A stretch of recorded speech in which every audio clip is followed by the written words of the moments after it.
This one almost feels like a comedy, which is funny considering how absolutely horrifying it is.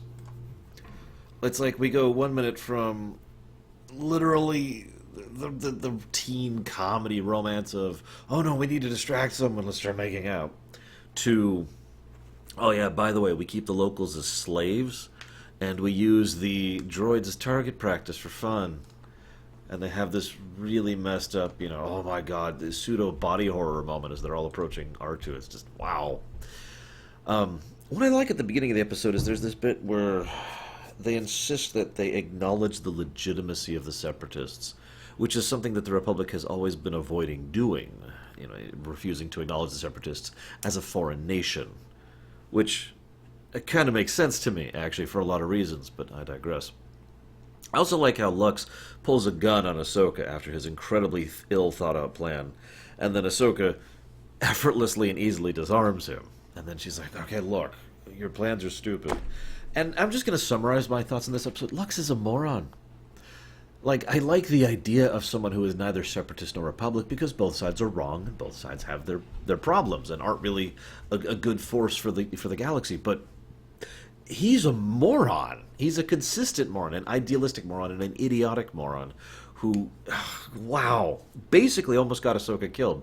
If not for R2 and his menagerie of the poor mistreated droids, Ahsoka would be completely screwed in this scenario. And for no other reason other than the fact that she cared enough about him to try and help him.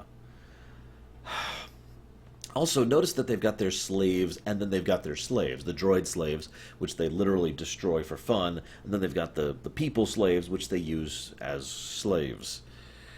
Are these people just from the steppes? I'm just wondering, because I get a very steppes vibe from these kind of people.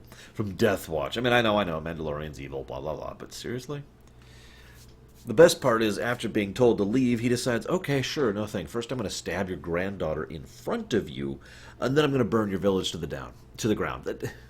There's such a level of pointlessness to that evil. It's not even like, I'm going to do this horrible thing to try and cow you. It's, I'm going to do this horrible thing because screw you. I'm not even going to talk about the fact that they just assume that someone who just joined them's wife is basically their property, along with his droid. I'm not going to touch that. And of course, Ahsoka, who can't just take this, who can't watch these people get slaughtered, has to break out and try to do something, and thus is one Jedi going up against a whole lot of Mandalorians. Again, if not for R2, she would have been screwed. And then at the end, and this is what I'm building up to, Lux is like, we make a good team, don't we? No! No, you do not. You, sir, are a moron. R2 and Ahsoka make a good team. You make a good, I'm here to make things bad. And then they try to play up the romantic angle right at the end, too, and it's just like, really? I mean, I get that they're both young and hormones and blah, blah, blah, but really?